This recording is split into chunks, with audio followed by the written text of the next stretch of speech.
A new episode of Fractured Reality, hosted by yours truly, is available now over at eerie.fm, but it's only for premium members. The episode features encounters with real-life glitches in our world, specifically a glitch where a pilot is told there is someone on board who simply does not exist. Catch the disappearing person at 35,000 feet on eerie.fm right now, members only. Sign up to be a premium member for tons of extra stories only for my supporters, or just head over to listen to all your favorite EerieCast shows in one cozy place. We're taking Creepypasta submissions right now for a contest until the end of May. First prize gets $1,000, second and third get $300. To participate, go to eerie.fm/contest, make sure you have an account and log in, and send us your best original and scariest creepypasta. Looking forward to it.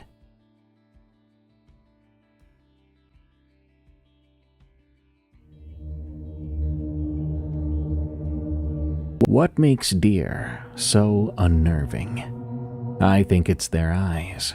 Big, dark, staring eyes that see beyond what they look at. It forces you to feel as if you're prey along with them. This story sent to me by Simply Ryan, called The Deer in My Backyard, is a disturbing and strange tale. In it, a man discovers his father's new obsession with taxidermied deer, which he sets up outside in the yard. But there's a very good reason they face away from his father's house. Something else is out there, and it wants in.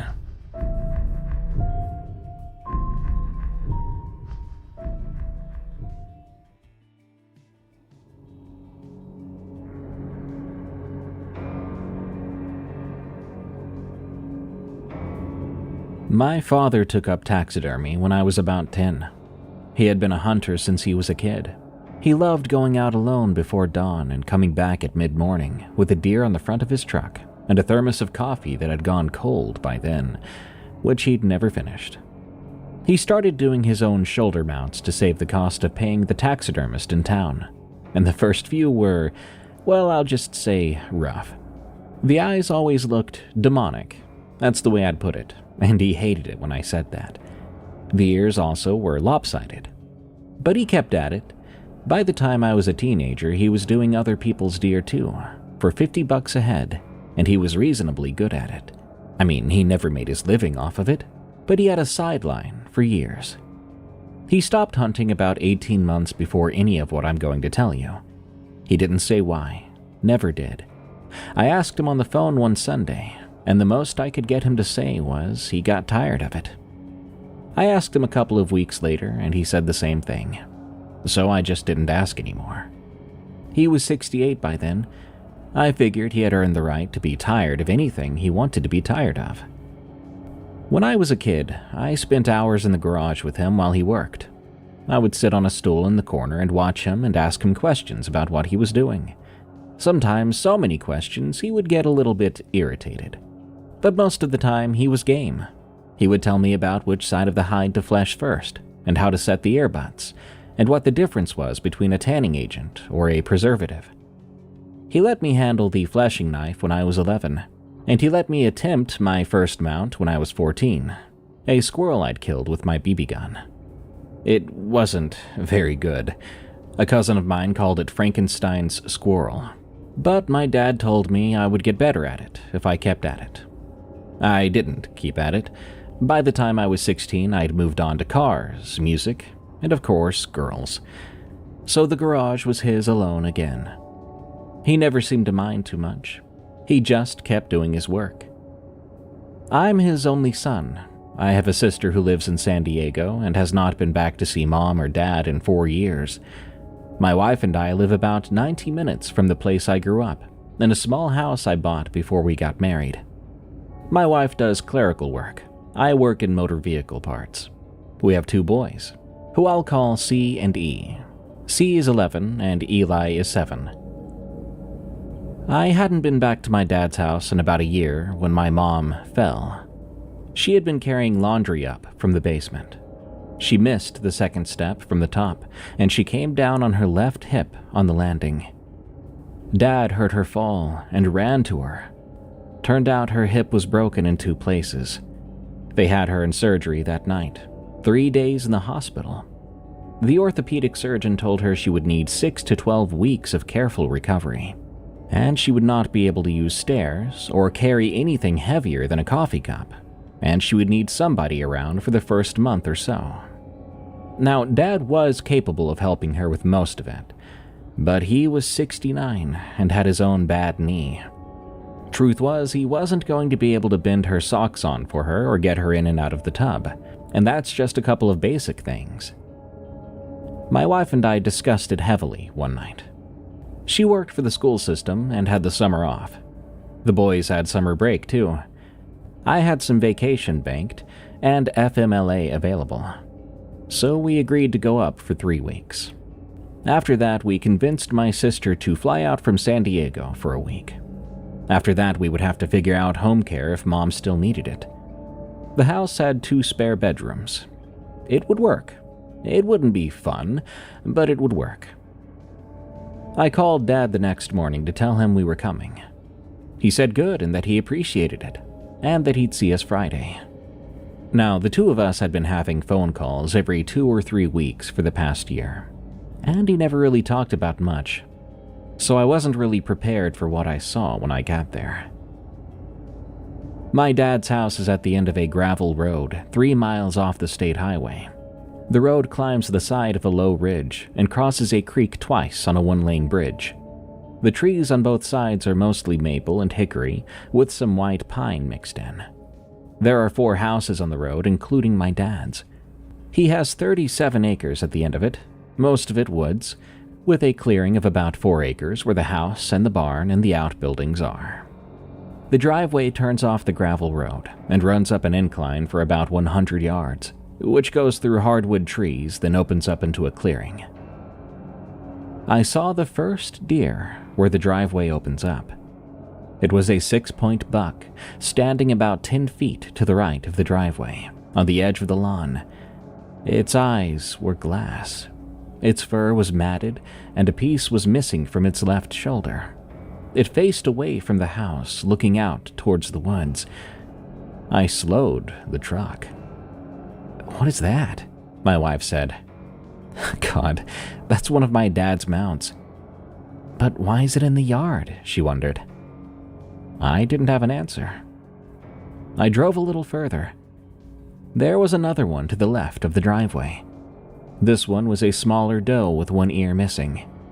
Past that was another buck, in the middle of the yard near the well house. Then another. As we came up to where the driveway fully opened in front of the house, I could see the whole clearing. There were mounted deer everywhere. They were placed at intervals around the perimeter of the clearing, all of them facing outward toward the woods. I counted them as I drove. There were 12 in the front clearing alone, with more visible at the corners of the house, going around to the back. The boys were quiet in the back seat. I looked at my wife, and my wife looked back at me like, what is going on? We saw my dad sitting on the front porch. He was in his rocking chair. He'd had that thing for 30 years, a green metal rocker that had been painted 3 times. He had his hands folded in his lap. He was wearing overalls and a John Deere hat. He had his rifle leaned up against the wall behind him, in the corner between the screen door and the porch post. I parked and got out. The boys got out happily behind me, ready to stretch their legs. My wife got out and went around to the back of the truck. "Hey, Dad," I said to him. "Son?" He sounded a little hoarse. He stood up from the rocker. He came down the steps slowly, meeting me at the front of the truck. He gave me a big hug. Then he hugged the boys one at a time, then my wife. He turned around to the door. "Come on in. Your mother's been waiting for you." It was funny at the time, but he didn't say anything about the deer. I guess to him it was just decor. We unloaded the truck. I took the bags up to the spare bedrooms. That house had not changed in the year since I'd last seen it. The rugs were in the same places, photos in the same places, and the same photos. The kitchen smelled like that same brand of dish soap I grew up with. We found my dear old mother in the dining room, which had been converted into a sick room. There was a hospital bed where the table used to be, and there was a walker beside the bed. Her left leg was in a long brace that went from her hip to her ankle. She was thinner than the last time I'd seen her. Her hair had gone whiter at the part. She had her glasses on and she was sitting up, with 3 pillows propping her up. She was reading a Joyce Carol Oates paperback. "Hey, Mom, you doing okay?" Just get over here."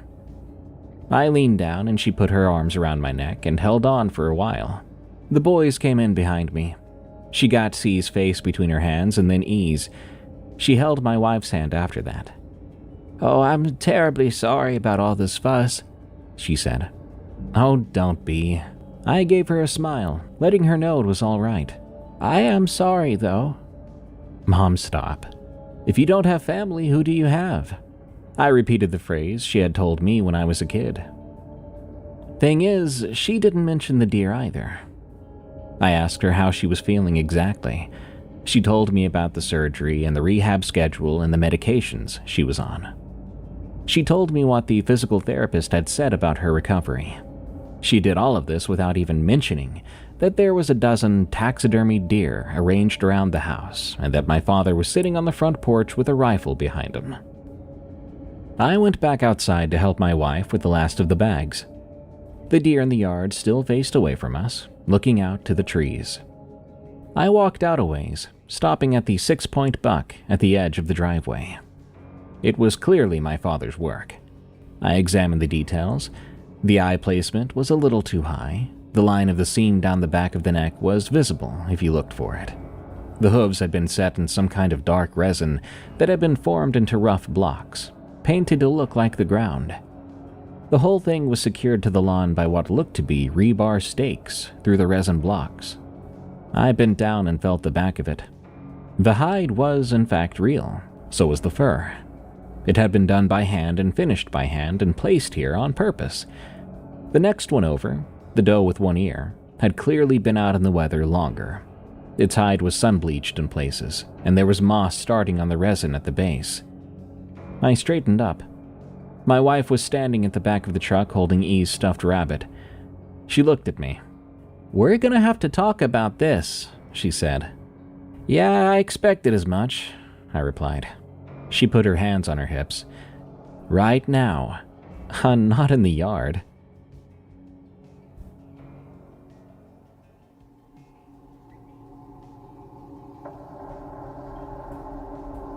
The first night I asked my dad about the deer. We were on the porch after supper. My wife was inside helping Mom get ready for bed. The boys had eaten and gone upstairs to the spare bedroom to set up their plastic animals on the dresser. C had said about 6 words at dinner. E had said maybe a dozen, and most of them were about the deer in the yard. The dog, an old beagle named Patches, who had been my mother's idea 12 years ago, was lying on the porch by my dad's feet. "So, Dad," I sat down beside him. They didn't have a spare chair, so I just kneeled on the porch. "What's with all these deer out here?" "Been working on them," was his simple answer. "Yeah, I can see that. But why?" "Just something to do." He cleared his throat. Sounded pretty gross. "But there's so many. What do you mean, something to do?" "There's 14. "Okay, 14. Why did you put 14 of them out here?" He cleared his throat again. "Well, it just feels right with them around. I don't see what the issue is." "Well, I've never seen anyone do something like this before. You used to put your mounts in the den." The old man shook his head at me. "I changed my mind on where I want to put them." "All of them? Outside and facing the woods?" He nodded. "Dad, that's not normal. What's going on?" He stopped and glared at me, but then his face looked more tired than irritated. "I'm gonna ask you to leave that alone for tonight. You've been driving and your wife is tired, so are the boys. Your mother sure is glad to see you. We're not gonna talk about this anymore tonight." And that was that, at least for now. All right, Dad. Have a good night. You too. I'll be in a moment. Just gonna walk the property before bed. He stood up and grabbed his rifle. Oh, I can come with you if you want, I asked. He shook his head. You sure? Sure. Patches. Come on, boy. The dog got up off the porch, stretching his obviously achy joints, and trotted down the steps. My dad walked down after him. He went around the side of the house to the right and disappeared past the corner.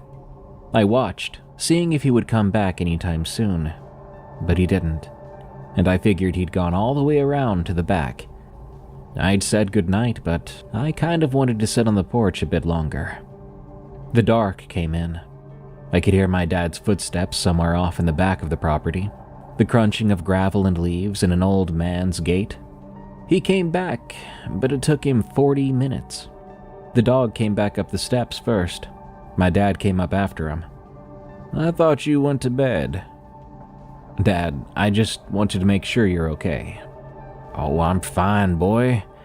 Let's get on to bed. So I went. My wife and I were in the small guest bedroom at the back of the house. The boys were in the larger spare across the hall. The bed was a double, smaller than what we had at home. My wife was lying on her side facing me. So, did you figure out anything? He wouldn't answer any questions, I told her. You had no idea about all these deer, huh? I sighed. No, I didn't. He's always mounted his own deer for a long time, but I didn't know he was sitting them in the yard. We've been on the phone almost every week.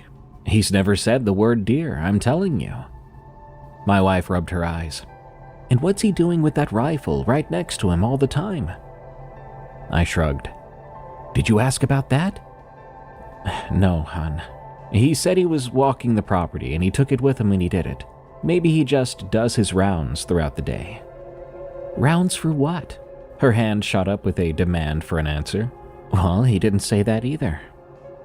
She was clearly agitated, and I couldn't blame her. My dad was being very suspicious. I don't know if we can stay here, she said. I'm not saying we go tonight. I'm saying I don't know if we can stay the whole 3 weeks, like we thought. She crossed her arms and lay in bed. I sat down next to her. I don't blame you, to be honest. Just give me a while to figure out what's going on. Okay, but try to do it quick. Your dad's freaking me out. I gave her a half smile. We went to sleep. I slept badly. I woke up around 3 with the feeling I'd heard something, so I went to the window to check. The window looked out the back of the house, across the backyard and toward the woods. There was mist coming up from the creek that ran along the back of the property. The moon was up and behind the clouds, and the light was diffuse. I could see the back fence and the tool shed, and those 2 deer that were placed near the tool shed.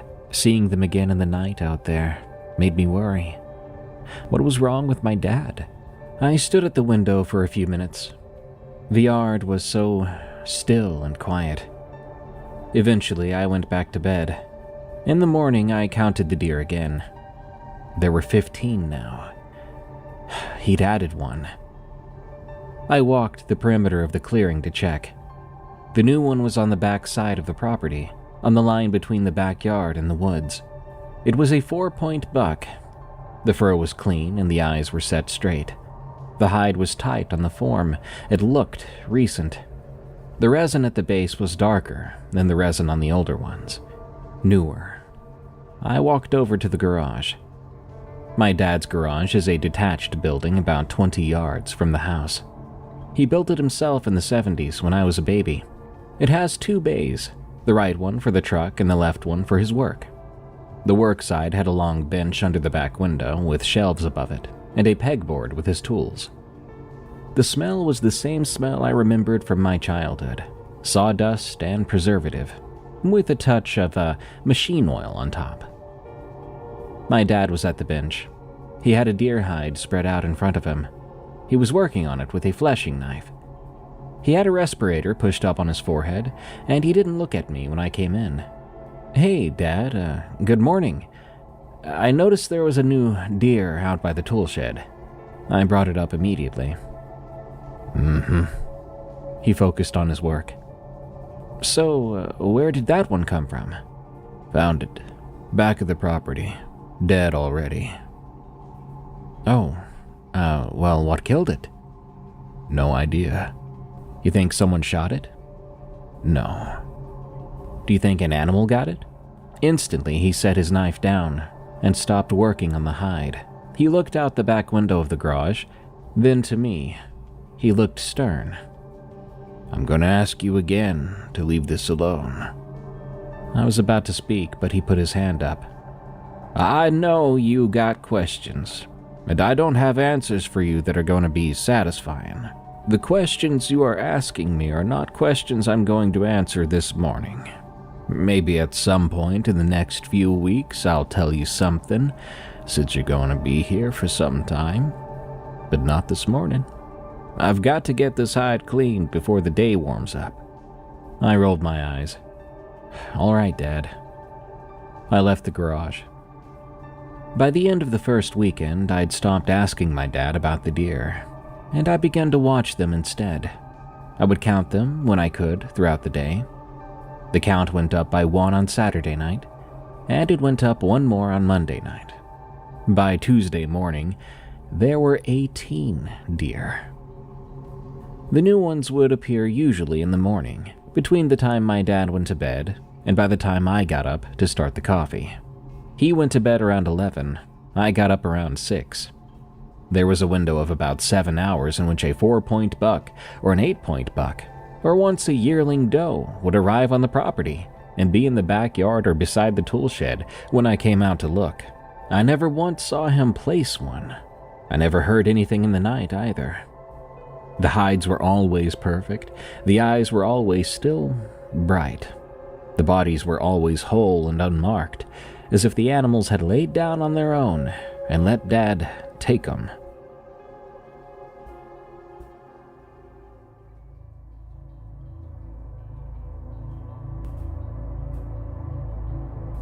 Our boys were acting different. E was outside most of the days. He had picked the new 4-point buck behind the tool shed as his favorite, and even named it Henry. He sat in the grass next to Henry and read out loud from his picture books. He told my wife at lunch one day that Henry liked the one about the monkey best. My wife told him it was sweet that he liked the deer, but that these deer were not toys, and that he should be respectful around his grandfather's stuff. E said he was respecting them, that they weren't toys, obviously. They were his friends. It sounds weird, but he would say it with the seriousness of a 7-year-old. So maybe it was just a kid thing, I thought. As for C, he was inside most of the time. He sat on the couch with his book or his handheld game, and he didn't want to go out. When my wife asked him if he wanted to walk down to the creek with her and E, he said no thanks. When I asked him to come help me carry the recycling out to the bin, he came out, but he kept his eyes on the ground the whole time, walking fast, and was back inside as soon as the bin lid closed. I asked him at dinner on Monday if he was feeling okay. He said he was fine. He didn't look at me, though, when he said that. Hey, bud, you sure? I placed a hand on his shoulder. He smirked and nodded his head. I'm sure, Dad. Are you sleeping okay? I know it's hard to sleep at a new place. He nodded again. You can tell me if something is bothering you, okay? I'm okay, Dad, he said. I let it go. My wife caught my eye across the table. My dad was eating his pork chop and didn't look up. That Tuesday night, C had a bad dream, and he came into our room around midnight. He stood in the doorway in his pajamas, and my wife sat up, saying, "Come here, baby." He came over. He sat on the edge of the bed, and my wife put her arm around him. Was it a bad dream? Tell me what it was about. He stared at the floor, and he said something really creepy that I tried not to take too serious. There was a man in the woods. A tall man. Tall like how, honey? Tall like a tree? My wife looked at me over his head. Well, what was this tall man doing? He was looking at me. From where? From past the deer. He was past the deer in the yard. He was just standing there. The deer were between him and me. Was he doing anything else? No, he was just looking. But I could feel him looking, even before I saw him. I knew somebody was looking, and then I looked and he was there. My wife pulled him closer, rubbing his back. It was just a dream, baby. He nestled his head into her chest. I know, Mom. You want to sleep with us tonight? Can I? They both looked at me. With a grin, I nodded. He climbed into bed between us. He went to sleep faster than I expected. I lay there in the dark for an hour after that, listening to him breathe, and listening to this house, and of course, making sure I heard any noise that might come from outside. The mist had come up from the creek again. I could see it through the curtain when I turned my head. I went out on the porch around 2 a.m. My dad was already there. He had the rifle across his lap now. He rocked in his rocker like usual, not looking at me when I came out. I asked him how long he'd been out here so far. He just gave me basic answers like, a while. Said that nothing's happened so far, even though I'm not sure what something might be. And when I asked what he was doing, he just said, same thing I do every night, son. When I asked what that was, he just rocked. I sat down on the porch step. The dog came out from somewhere and lay down next to me with his head on my thigh.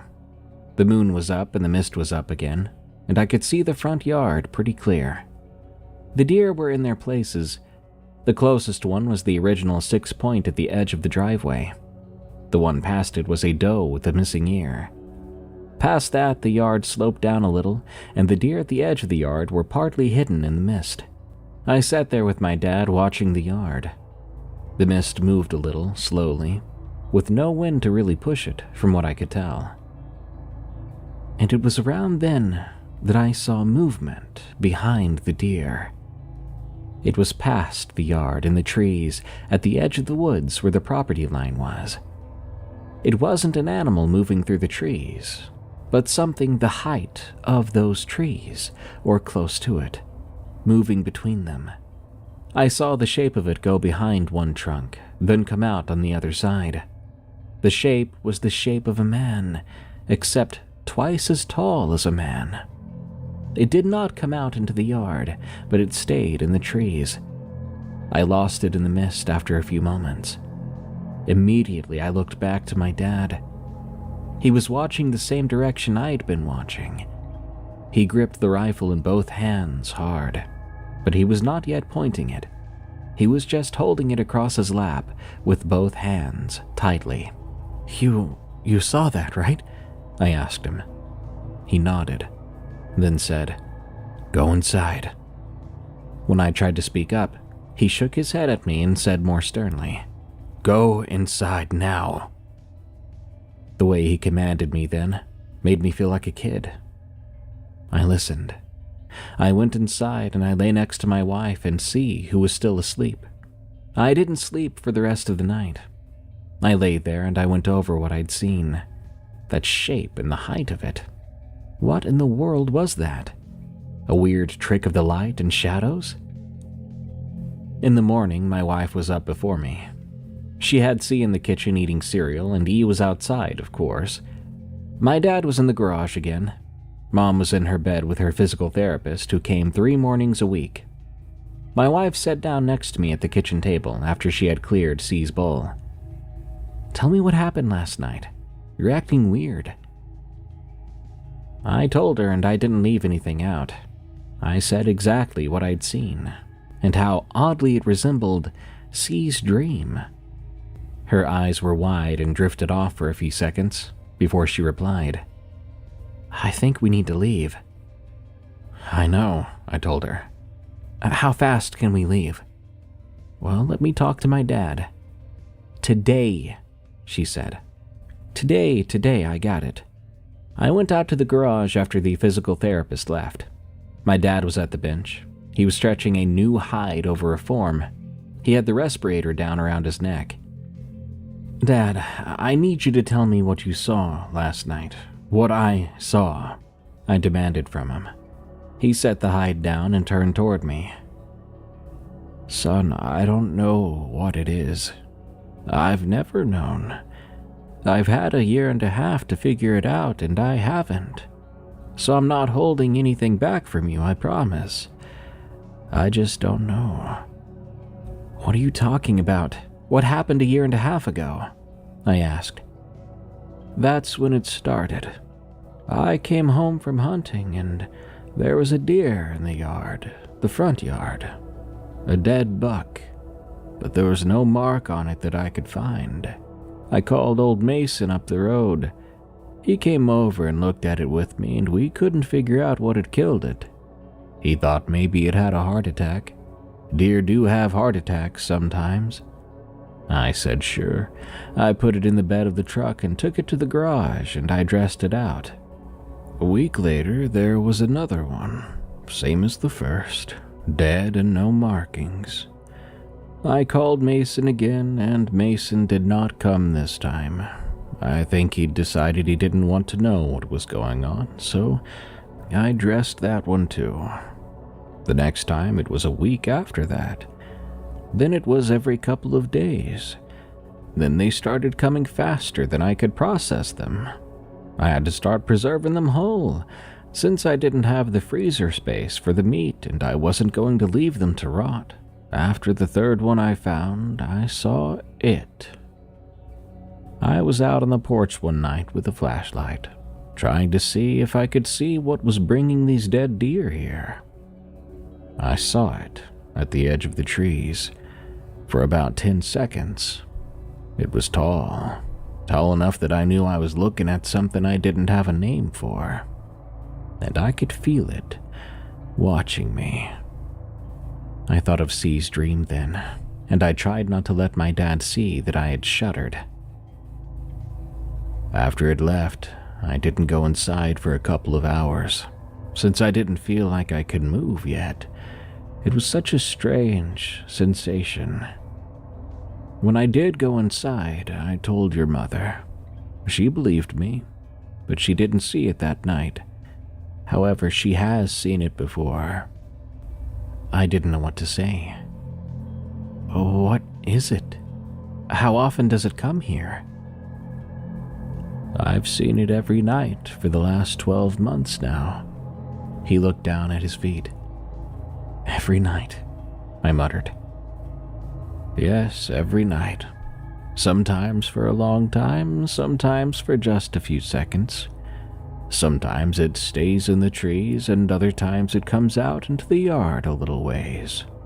It has never come up to the house, though. The deer in the yard are between it and the house, and it has never come past any of the deer in the yard." Are you saying the deer keep it out?" "I'm saying it has never come past the deer in the yard. I do not know what is keeping it out. I have a theory, but I'm not sure."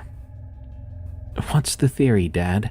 This sounds insane and serious." I was starting to grind my teeth from stress. "It leaves me the deer. I do what is to be done with the deer, and I put the deer in the yard. The deer stays in the yard, it stays in the trees. We have a kind of arrangement, even if neither of us has spoken about it out loud, since I cannot speak to it, and I don't even know if it can speak. I'll tell you one more thing. Then I'm gonna need to get back to this hide. There was a stretch in February when it did not bring a deer for 9 days. I don't know why.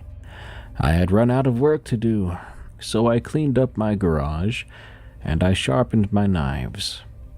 I waited. On the 6th night, I saw it standing in the front yard. Not in the trees, but in the yard, about 40 feet from the porch. It stood there for about an hour. I sat on the porch with the rifle and I watched it, watching me. After an hour, it went back into the trees. The next morning, there was a deer behind the well house.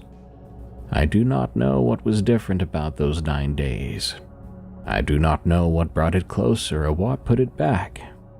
I've stopped trying to figure out what makes it do what it does, and I just do the work it leaves. Dad, this sounds crazy.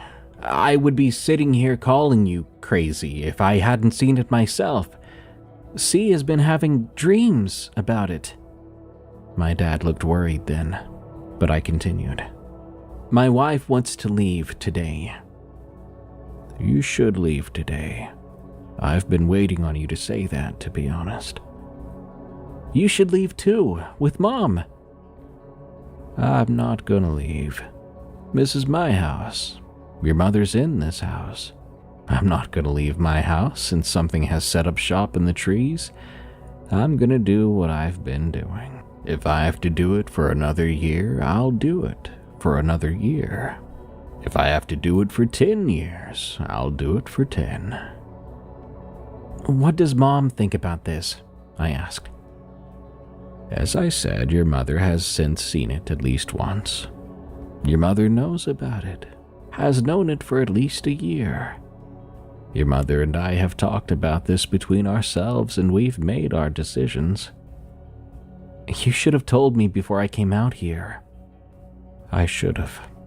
I really should have, and I'm sorry I didn't. I'm gonna pack up my family and leave as soon as possible, I said. He nodded. I can call Aunt Janet about coming up to help Mom for a couple of weeks, until my sister gets here. Okay. He just kept nodding. Dad, what if it comes inside? What even are your plans for all of this? It hasn't come inside yet. I know it hasn't, but what if? I couldn't tell you. I squeezed my eyes shut, then turned around and headed back to the house. I told my wife about the conversation, and we began to pack the boys' bags. We had been there for 4 days. I went to my mom's room. She had her glasses off and a book in her lap. He's told you everything, hasn't he? She said, seeing the look on my face. Yep. Why didn't you tell me? Why didn't either of you tell me? She closed her book. You should come with us, Mom. I don't want you or Dad to be here. I can't. You know I can't do stairs right now. And you don't have a downstairs bedroom. I'm not gonna be hauled around like a sack of potatoes. And your father's not gonna leave no matter what I say. I'm not gonna leave without him either. So that's the end of that. Okay. I paced around the room. Well, Aunt Janet's gonna come up, cover our weeks before my sister gets here. That's fine. I'll see Janet then. Go on. Take your boys home. And your wife. I hugged her and kissed her on the cheek. My dad helped me carry our bags down to the truck. He didn't say much. The boys were already in there, and my wife was up at the porch saying goodbye to Mom through the open front door.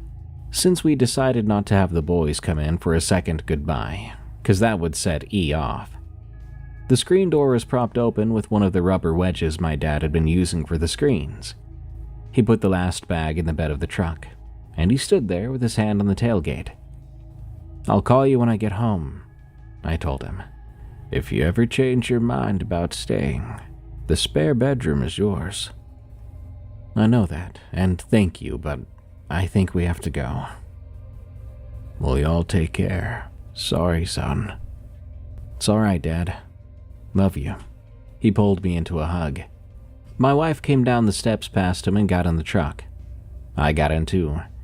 I backed out of the driveway and turned the truck around in front of the house. The deer in the yard were in their places still. My dad was on the porch in his rocker then. He started to cry when we got to the end of the driveway. He wanted to bring Henry home with us. I told him Henry had to stay with Granddad. He kept crying for 20 minutes after we got on the gravel road. By the time we hit the state highway, he was quiet, looking out the back window. C sat in the front passenger seat next to me. My wife was in the back with E. Suddenly, my wife asked the boys if they wanted to stop at Wendy's. So we stopped at Wendy's, and the boys ate, and we drove on. We got home around 8 that night. I carried E up to bed, since he had fallen asleep in the car. C went up by himself. He hugged me at the bottom of the stairs first, which he hadn't done in over a year. I held on to him for a few seconds. I enjoyed that. Then he went up. My wife and I sat in the kitchen, not saying much, but we had a glass of wine each. She went to bed before I did. I sat at the kitchen table for another hour, then called my dad. I told him we were home. He was happy about that, and said that Mom was sleeping at the moment. I let him know I'd call him tomorrow, told him to be careful. As promised, Aunt Janet came up that next week. She's my mother's younger sister, 65 and divorced, and retired. She stayed for 10 days. After that, my sister finally arrived, and she was there for the rest of my mom's recovery. My mother was back on her feet by the middle of the summer. She used a cane for another couple of months. By fall, she was walking the property without any help.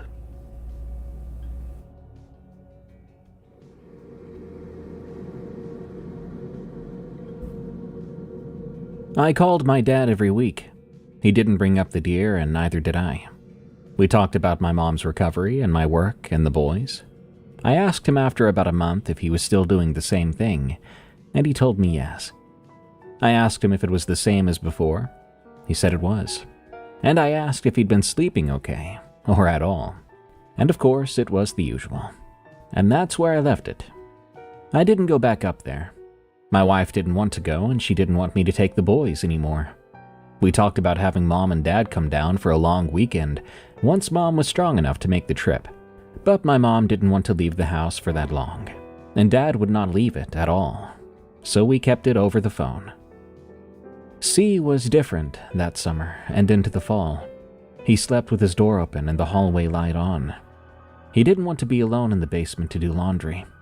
He was sleeping with the door closed again by the middle of fall. He never asked me about the tall man, and I think he made a decision at some point that he was never going to ask, that he wanted to try to forget it. E took longer. He talked about the deer for weeks after we got home, then about Henry the deer specifically. Henry liked the picture book about the monkey. Henry liked the song E's first grade class had learned about a frog. Henry was a good listener. My wife told him gently after a while that Henry was at Granddad's house, and he could think about him, but he had to do his other things. E said okay, but I'm not sure we got through to him. He drew Henry at school. He drew Henry standing in our backyard, even though Henry had never been in our backyard. He drew an outline around Henry that was the shape of a person who was bigger than the deer, as if the person was made of mist or air. His teacher called my wife about these drawings, and my wife told her E had been at the grandfather's house and his grandfather did taxidermy, that we thought this was his way of processing it. The teacher bought that. I say bought, but really a lot of that is true. About 3 months after we got home, he said something weird, something that worried me. It came out of nowhere. I think it would be nice not to have any insides, like Grandpa's deer, like Henry. My wife and I both stopped eating. Buddy? I said. Why would you think that would be nice? 'Cause then you don't have to be scared of anything getting at your insides. I gulped. E, nothing's gonna be getting at your insides, son. I just think it would be nice, he smiled. I'm not saying I want it. I'm just saying it would be nice. My wife asked him if anything was making him scared lately, and he said no. She asked if anything was making him think about these insides, and that was a no as well. He went back to his spaghetti, and he didn't bring it up again. Not that I know of. One evening, I got home after 6. My wife had made meatloaf. The boys had already eaten. C was in his room with his books, and E had asked if he could play in the backyard for a while, before his bath. My wife told him yes. It was already dark by then, but our backyard was inside the porch light, and Eli was a kid who liked being outside. We'd been letting him have his half hour before bed since we got home. My wife called him in for his bath around 7:30, but he didn't come. She called again, then she went to the back door and called him from there. He still didn't come. Aggravated, I got up from the couch. I don't like it when the boys disobey their mother. I went to the back door. E was standing in the middle of the backyard with his back to me. He was facing the line of trees that separates our property from the property behind ours, and he wasn't moving. "E, you okay, bud? Mom said to come inside." "Yeah, Dad," he said without looking at me. "I'm coming." But he didn't move. "Right now, E, okay?" "I'm coming," he said. He stood there for another few seconds. Then he turned and walked toward me. He was a small shape inside the circle of the porch light. He came up the steps, and he looked up at me as he walked past into the kitchen. "Henry's home," he said. "What?" I went out into the yard. I was flabbergasted. The deer was at the back edge of our lawn, where the grass ends and the tree line starts. It was facing the house. It was Henry, sure enough, just as I'd remembered him from Dad's house. And now his resin block at the hooves was anchored into our lawn, using the same rebar stakes that I'd seen at my dad's.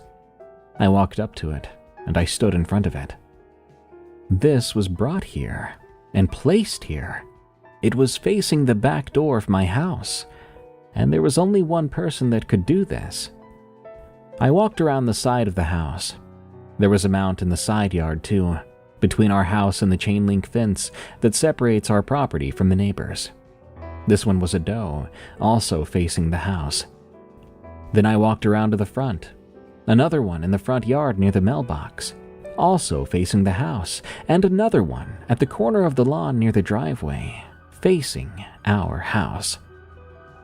I walked the entire perimeter. There were 6 in total, placed roughly evenly around our quarter-acre lot. 2 in back, 1 on each side, and 2 in the front. Every one of them was anchored in the lawn, with the same resin and the same stakes, all facing towards our home. I went back inside. My wife was at the sink rinsing E's spaghetti plate from earlier. He'd eaten after going back in. I must have been out there for about 20 minutes. "Hey, babe, are you okay?" "I think we need to take the boys upstairs," I told her. She looked at me with an eyebrow raised, but she didn't ask a question. She dried her hands in a hurry and went to the foot of the stairs, calling for C. C came down. She put her hand on his shoulder and steered him back up the stairs.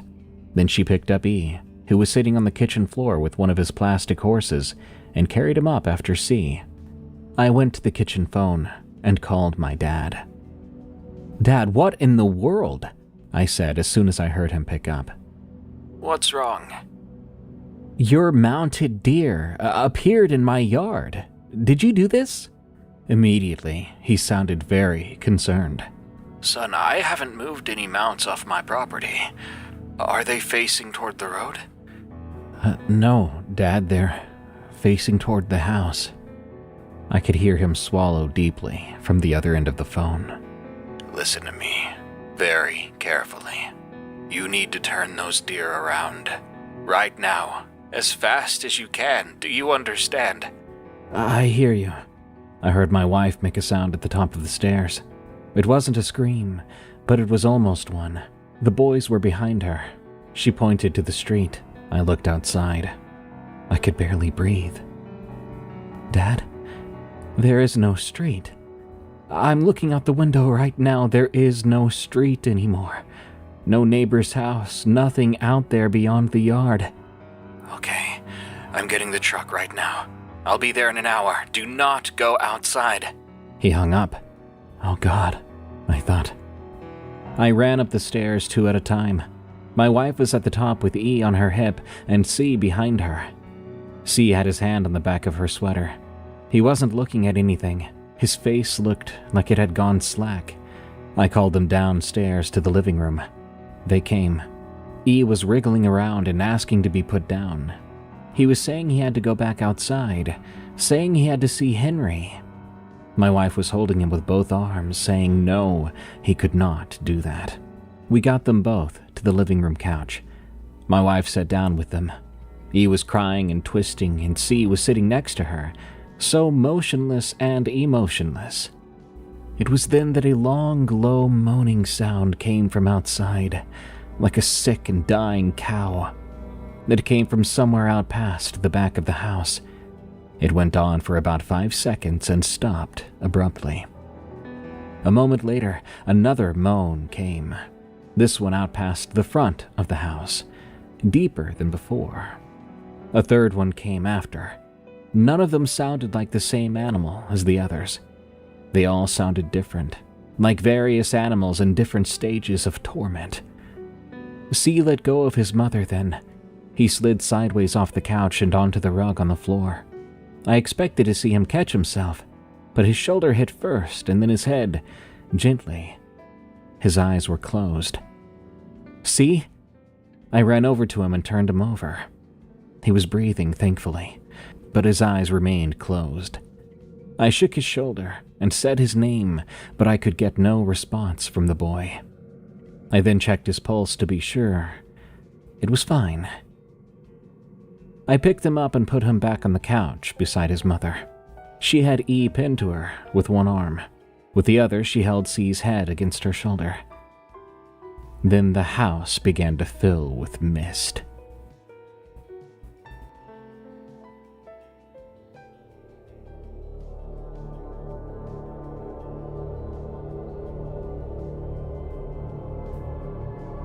The mist was coming in from the bottom of the back door.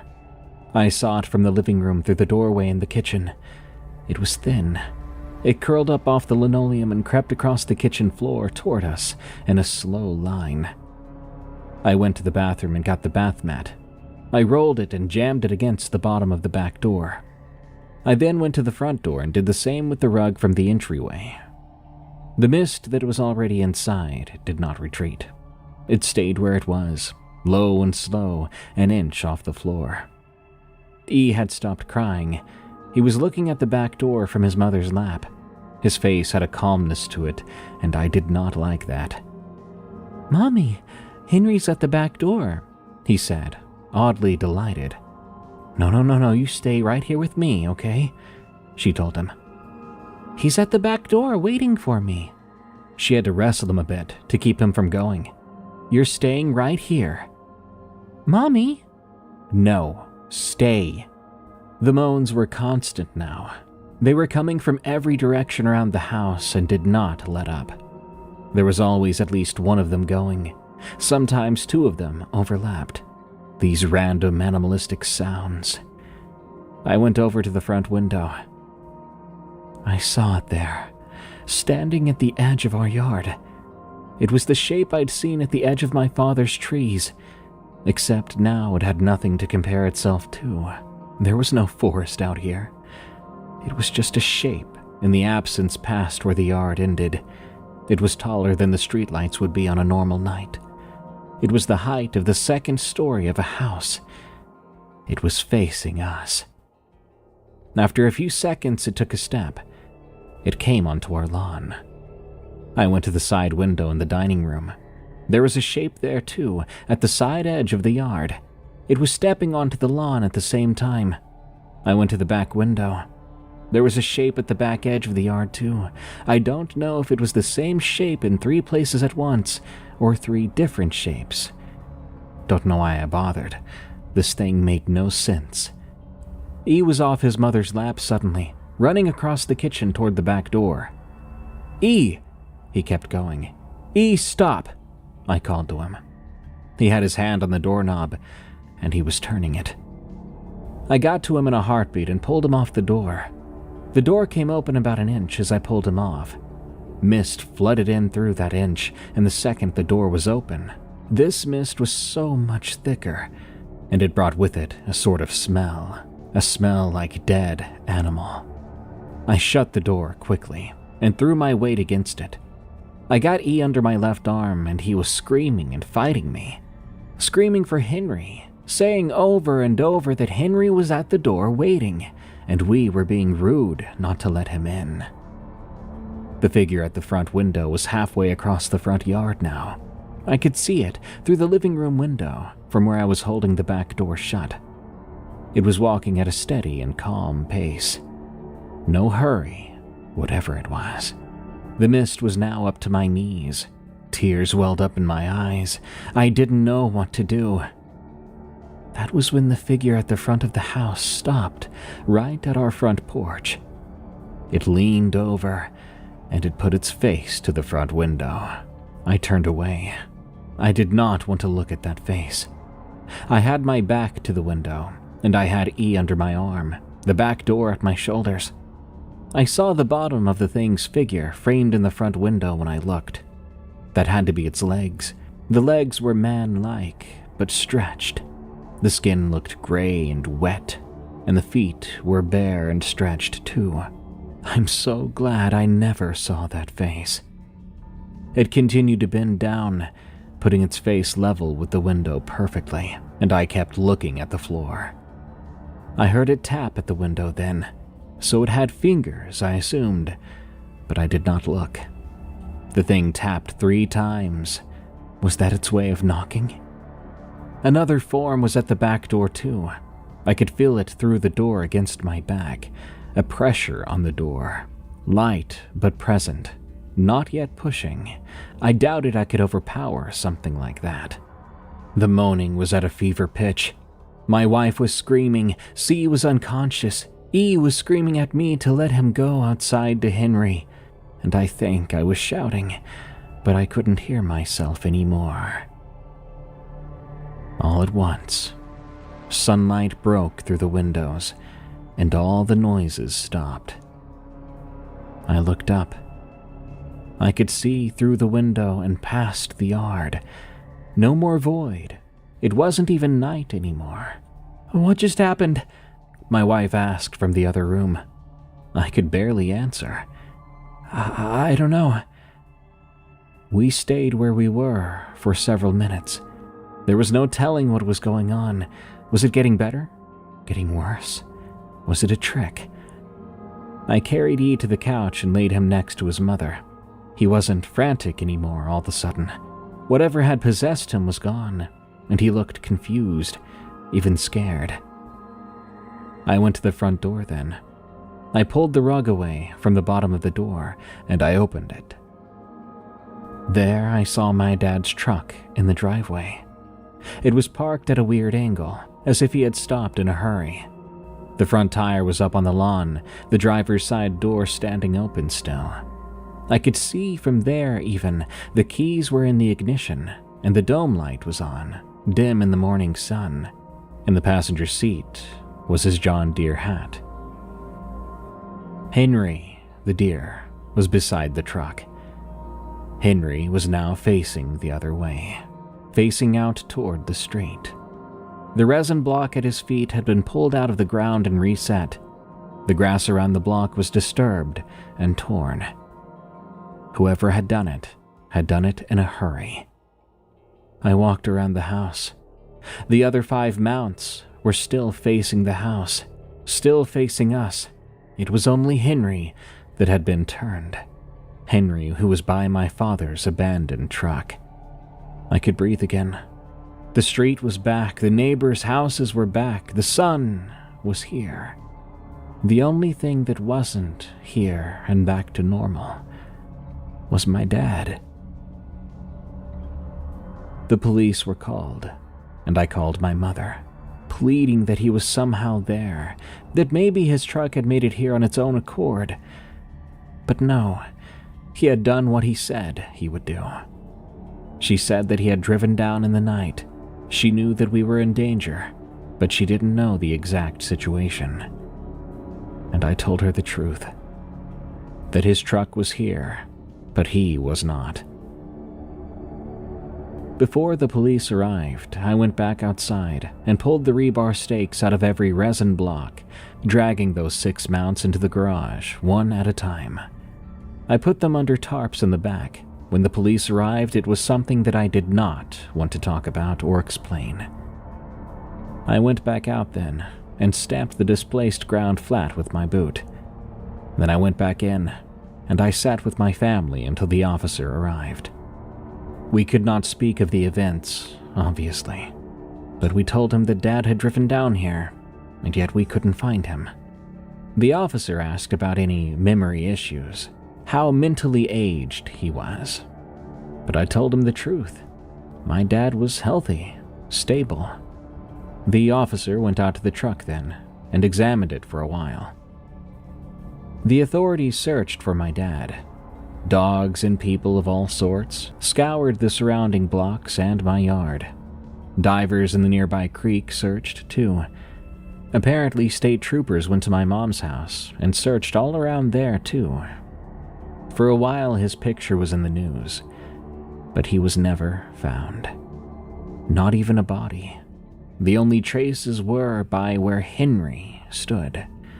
Desperate, pushed-in footsteps, like a man trying to pry and turn a statue. Not long after this, my mother moved into an assisted living place in town. She didn't want to be in the house anymore, and she didn't like being alone. We had a memorial for my dad about a year after he was officially declared missing. The best we could do was bury an empty box in the cemetery beside his parents. The county sheriff came to the service, standing at the back of the chapel, but he didn't say a word to me afterward. Mom went on for another 2 years in that assisted living place, but she would die of a stroke. She had been sharp up to the day she went, and we talked on the phone every week. The topic of Dad and those deers was very clearly avoided. The one time the conversation veered was about a month before she died. I went to visit her in person, and out of nowhere she said, "You know, your father did what he had to do." I know, Mom. He was a very tired man. All the things he had to do at our house, he didn't want to do any of it. But he did it for us, because he had to. That's the type of man he always was. Did what he had to do. I bet you if you were here, he would do it again in a heartbeat. I hugged my mother tightly, and I tried not to sound like I was crying, despite the tears. Mom never mentioned what happened to the deer in the yard. The last time I went to their house after Mom passed to check out the property and her belongings, the deer were gone, and at every spot they had been standing, there wasn't even a mark in the ground.